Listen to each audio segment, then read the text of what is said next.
Christine Pitawanich with your weekly recap, where we catch you up on some of the biggest stories of the week. This week, a Portland high school in mourning after one of its students dies in a crash. Plus, the message workers who make Nike products had for corporate leaders after flying across the globe. And a wine company facing legal troubles in California, now looking to restart here in Oregon. But first, the latest on a wildfire in Wasco County that forced evacuations this week. We got good news from the sheriff's office Thursday morning that all evacuations had been lifted for the Cherry Hill fire. The brush fire was first reported around 4 Wednesday afternoon near Mosier City Park. It sparked a level 3 go now evacuation order. We spoke with one woman who was driving home to Mosier from Bend when she started getting alerts. About Madras, I started getting texts. Are you okay? Do you need to spend the night here? We've got homes for you. We've got beds for you. And I'm going, what? And then I found out it was right in my backyard. So scary. The fire burned nearly 3 acres before crews got it under control. No buildings were destroyed. At this point, it's still unclear how that fire started. A high school community is in mourning after a Portland teenager was killed in a wrong-way crash.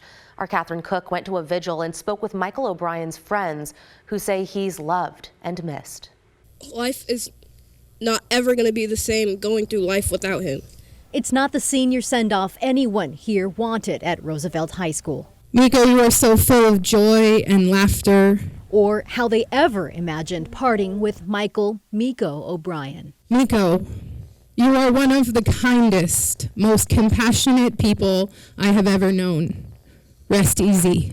18-year-old Miko, along with fellow seniors Jack Craig and Will Reinhart, were driving west on SR 14 Monday night.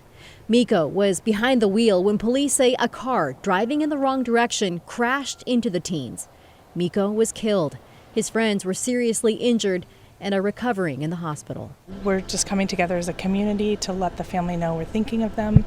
Roosevelt Principal K.D. Parman says this candlelight vigil is how students wanted to remember Miko, and so many others gathered alongside them. They loved Miko too.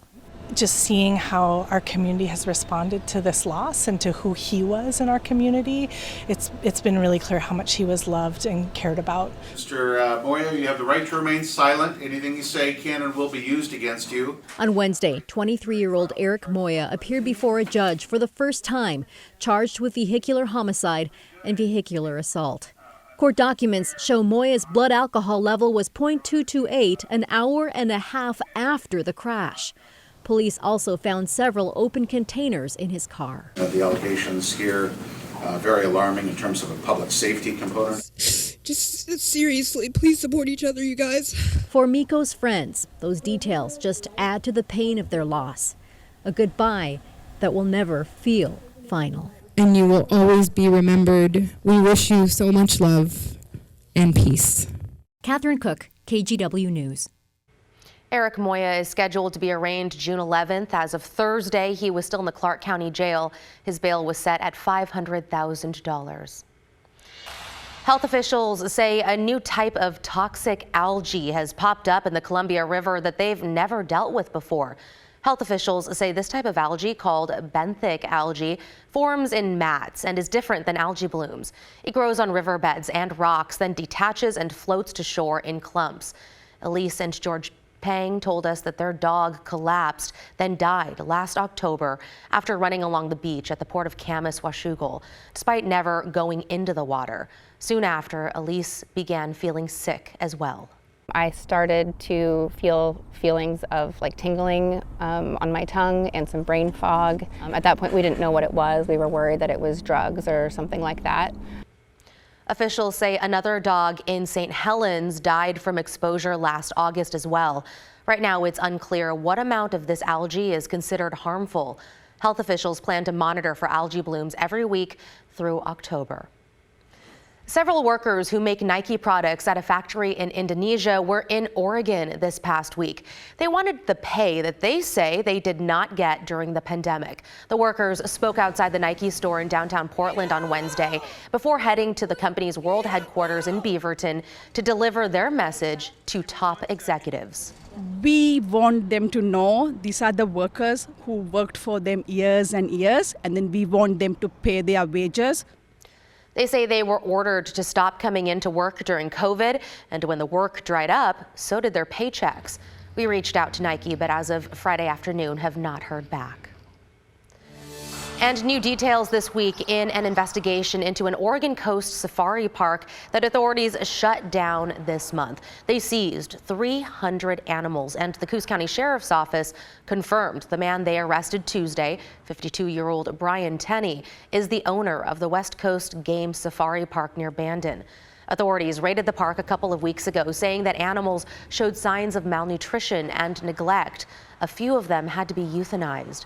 Deputies say they also found weapons and drugs, including 80 grams of meth. During that, they located 44 guns, one of which was modified into a machine gun, 8 grams of cocaine, and $1.6 million in cash, bonds, and cashier's checks.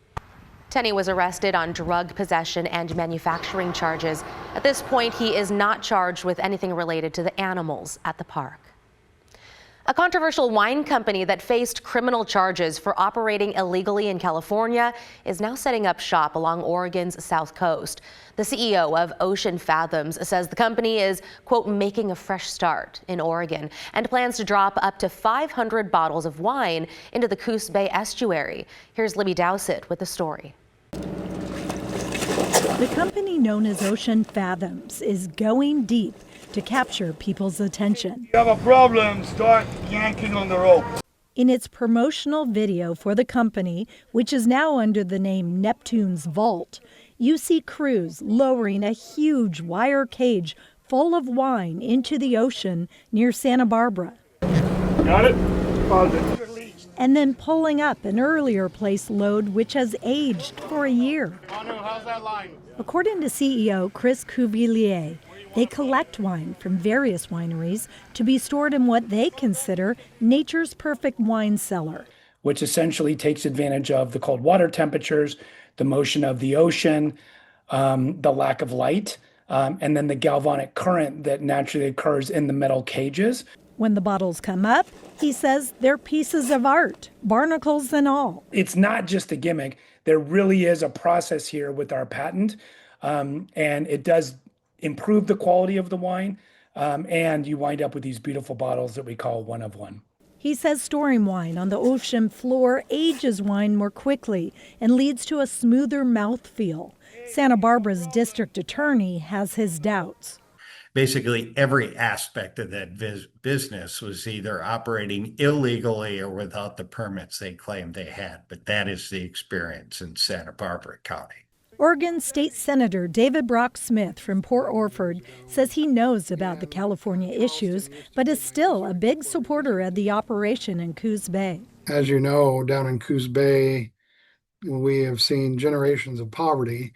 And so any type of economic development or any type of situation, especially Ocean Fathoms, that's so unique, is that brings business and industry to Coos Bay. The Coos Bay mayor is all for it too, even though some of his newsletter readers have questioned potential damage to the environment. I'm also confident in the agencies that we have that will do their research and due diligence.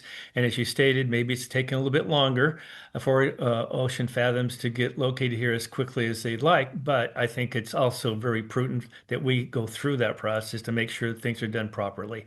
Ocean Fathoms claims to be taking every step to make sure the operation is environmentally sound, saying they're still awaiting permits and the go-ahead from a number of government agencies and a federal consistency review. It's a 4x4 by 4 foot metal cage. We liken it as a big crab trap filled with wine, but a lot of the agencies, both federal and state, are treating us like big oil or a big wind project. And so it's taken quite a long time. Meantime, the company is reaching out to researchers in Oregon to study the effects of ocean currents on wine and spirits. We're just very transparent that we don't know exactly why. We just know it works. And now it's our job, in order to go lead the category, is make sure we're doing the science behind it. Santa Barbara's DA is still skeptical. The fact that there is marine life being removed from the ocean attached to the wine you're drinking, and you want to spend several hundreds of dollars for it. I guess my advice would be buyer beware. Libby Dowsett, KGW News. Santa Barbara authorities seized and poured out nearly 2,000 bottles of the wine at its local water treatment plant, saying that it was illegally made. Ocean Fathoms' new managers say they've learned a lot and hope to make their first Oregon wine drop sometime next year. Now let's get a look at your weather. On what for the most part is a clear sky Friday morning. I'm meteorologist Rod Hill. This KGW 8 Plus weather forecast obviously will get you through today and get you through your weekend. I want to begin with a watch and an advisory. Both are for tomorrow, Saturday. So what happens tomorrow? Today it's sunny. It's going to be warm out there. There's a wave of cooler weather that comes in tomorrow, which will ignite during the day. Noticeable west winds at the coast and the valley, and then gusty to strong winds out through the gorge into the Columbia Basin. The Weather Service has put up a high wind watch for Saturday afternoon and evening in areas shaded in yellow. This includes white salmon, but not Hood River, and it does include both sides of the river by the time you get down into the Dalles and then out toward Pendleton. West gusts at least 40, 45, but maybe there are some spike winds that hit 50 to 60 miles per hour, and that's the reason for the high wind watch. Also happening tomorrow, Saturday. Look at this. Haven't had this yet this year, I don't believe. A heat advisory for parts of southeastern Oregon, including parts of Harney, Malheur, and Baker counties. Now, Baker City and Burns, you're expected to be up into the low 90s. That's not that big a deal, but there could be some scattered locations get even hotter. One of the weather models I look at shows 98 tomorrow afternoon for you folks in Ontario, and that's the reason for the heat advisory. And you know, if it were July, this wouldn't be issued, but we're just getting into that time of the year where we're not really climatized yet or used to the temperature soaring like that right in the afternoon. So here's the big picture on this Friday. We're putting this together for you in the morning hours. Pretty much clear across Oregon and Washington. Right here, which looks less impressive than it did 24 hours ago, is the cool front, the elongated batch of cloudiness that comes in tomorrow. Now, absolutely, I expect some passing cloudiness tomorrow. We may or may not get a trace of rain. Weather models are starting to be insistent that the only rain chance out of this will be some scattered showers up around Seattle, and I'll show you futurecasts in just a moment. Back to what's happening today on this Friday. Beautiful morning at the coast. Temperatures will be 65 to 70 today, we think. That's Chinook Winds Casino Resort in Lincoln City in the 8 o'clock hour this morning. Here's the way Portland has looked in the 8 o'clock hour this morning as well. And here is the Futurecast model, which just shows the sunshine today. It shows a sunny start for your Saturday. Now, this is late morning getting into the noon hour. And this is the cloudiness that could take several hours to get through and then eventually is expected to break up. It does show some rain up in western Washington, shows some weakening scattered showers through Seattle. Didn't really show anything in our local area. Maybe we get some traceable amounts of rain or some light measurable rain showers up around Long Beach and Astoria. Portland will either literally see a trace of rain or nothing at all. And if this is correct, now let me play this into the evening. This is 9 p.m. We'll have broken cloudiness during the Starlight Parade tomorrow evening. Could be noticeable winds, which is something you don't really want when you're in a parade. Those winds could be bouncing northwest to about 25 miles per hour at times tomorrow evening, so FYI on that. But otherwise, I mean, maybe there's a trace of rain, but odds are starting to look like it's likely there will not be. That new air mass that takes us back down to the 70s tomorrow after today's warm-up will be with us for maybe the best part of a week, some comfortable weather. For today, let's get you back. Sunny to partly cloudy at the coast, west winds 5 to 15. Shows Pacific City hitting 70 degrees. Here's a look at the valley forecast. Nice and warm, mid-80s expected. McMinnville, Salem, and Corvallis, generally light winds to go with the sunny, warm weather. Southwest Washington, generally light winds to go with the sunny, warm weather. Longview, 83.